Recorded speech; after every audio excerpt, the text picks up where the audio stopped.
d'abord que le lancement aujourd'hui pour le Lab Nourrir notre monde est le fruit d'une collaboration entre la MRC de la Haute-Gaspésie et l'organisme Nourrir notre monde. Donc d'abord, merci aux élus qui sont là ici aujourd'hui et aux membres collaborateurs de Nourrir notre monde. Qu'est-ce que c'est, en gros, en résumé, le Lab Nourrir notre monde? Bien, c'est une opportunité de créer une espèce d'incubateur d'infrastructures alimentaires. Il y a un autre terme qu'on entend souvent, c'est des infrastructures nourricières. Donc, qu'est-ce qu'on entend par là? En fait, c'est des projets collectifs communautaires qui vont nous permettre d'augmenter la consommation d'aliments localement. Il y a plusieurs façons de le faire. Ça peut être avec des infrastructures qui vont favoriser la production alimentaire locale, la transformation ou même la conservation. En Haute-Gaspésie, si on regarde d'un point de vue géographique, on est alimenté par une route d'approvisionnement qui est aussi très sensible au changement climatique pour cause d'érosion côtière, en augmentant la capacité des communautés locales à s'alimenter le plus localement possible par et pour les communautés. Bien, ce qu'on vient faire, c'est qu'on vient augmenter la résilience face au changement climatique. Côté réappropriation des savoirs, mais c'est de faire un petit clin d'œil aussi à notre culture locale, à ce que ça a été la Haute-Gaspésie, parce qu'il n'y a pas si longtemps, il ne faut pas oublier qu'on était assez autosuffisant au niveau de l'alimentation. L'agriculture de subsistance, tous les gens qui viennent d'ici le savent, c'était des jardins, l'élevage, c'était partout, c'était nécessaire.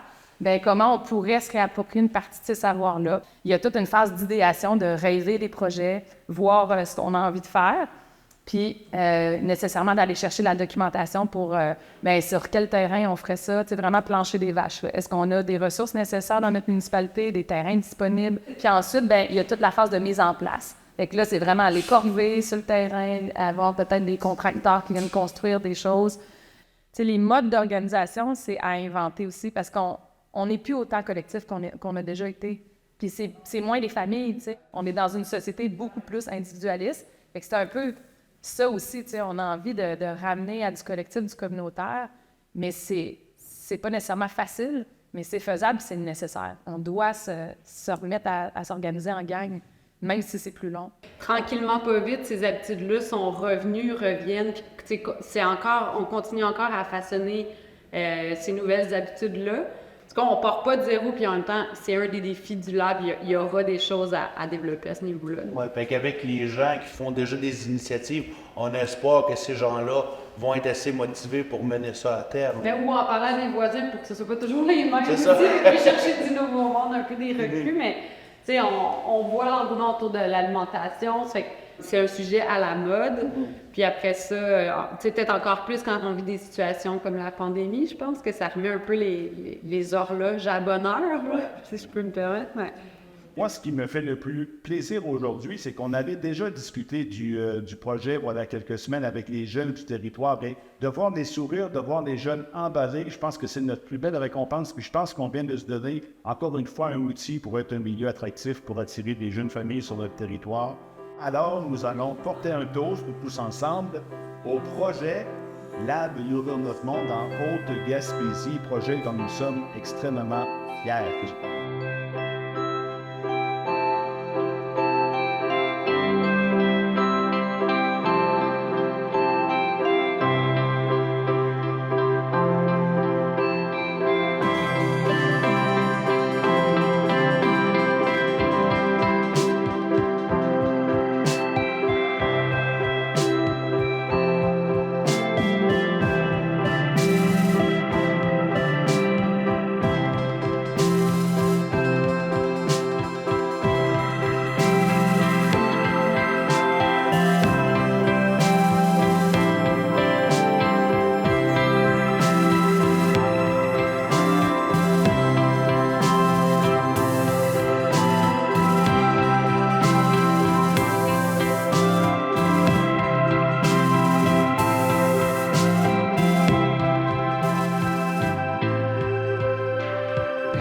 On est en train d'implanter la cour d'école de Martouy.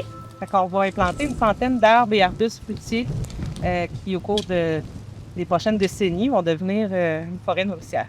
Mais Catherine est sur le comité, là. Moi, j'accompagne surtout la partie citoyenne. Dans le fond, c'est comme s'il y a beaucoup de monde autour de ce projet, mais le projet de base, là, c'est la revitalisation du parc école. Ce qui est trippant, c'est que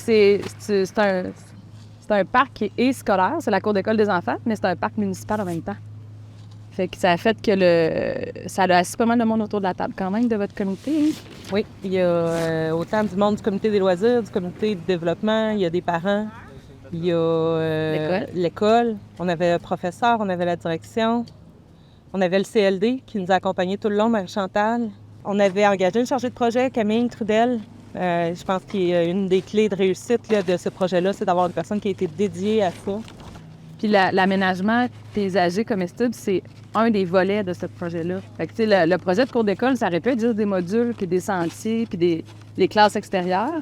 Mais là, aujourd'hui, c'est vraiment de venir végétaliser cet espace-là, le verdir, puis de lui donner un côté nous aussi. Parce que là, c'est vraiment ça, la journée aujourd'hui. Dans le cas du projet de Marsouis, le lab est arrivé comme en respectant aussi le fait qu'il y a déjà une grosse mobilisation. Est-ce qu'on va créer un autre projet où on... Fait que dans le fond, ça a plus été de vraiment valider avec la population que ça convenait à tout le monde de se rallier autour de ce projet-là, puis de le rêver ensemble, puis de mettre en place le comité citoyen pour l'aspect nourricier du projet. Puis à un moment donné, ils vont se mettre à produire ces beaux arbres-là. Fait que, tu sais, c'est le côté aussi, on va-tu commencer à faire des ateliers de transformation des fruits avec les 50 ans et plus? On peut-tu faire des ateliers multigénérationnels avec l'école? Fait que, on verra avec le temps, mais là, c'était vraiment l'idée qu'il y avait un comité citoyen durable dans le temps qui s'engageait dans cette démarche-là. On a dans les arbres poiriers et cerisiers, aronia, dans les arbustes avec camerise, cassis, cerisier nain et amélanchier. Puis dans la portion d'automne, on va avoir les pruniers, des pommiers nains, puis des pommetiers, des aubépines, d'autres arbustes. Puis on a aussi quelques petites plantations, céréales, légumes, en mode mini potager. Au total, on doit avoir quelque chose comme 20 espèces différentes d'arbres et d'arbustes fruitiers comestibles. Qui vont donner un fruit pour les arbustes assez rapidement, comme les aroniens. Les camaris qu'on a plantés vont avoir des fruits cette année. Pour les arbres, ça va aller dans 2, 3, voire 4 ans, dépendamment des espèces. On va aller dans vidéo. Ça, c'est des kiwis, ça aussi? Actinida Arctic Beauty.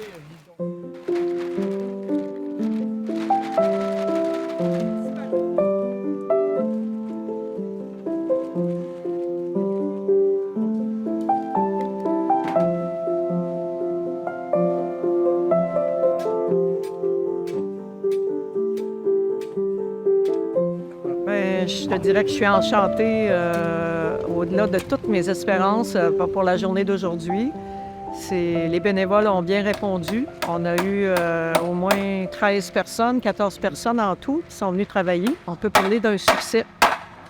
Puis le plus important, c'est que les gens qui sont venus ici aujourd'hui, ils vont prendre à cœur l'entretien peut-être de la pérennité de ce parc-là parce qu'ils vont avoir contribué à planter les arbres, à planter le vivant. Donc, on va venir voir comment ça pousse puis comment ça fonctionne. Fait que ça, c'est une belle première étape, vraiment.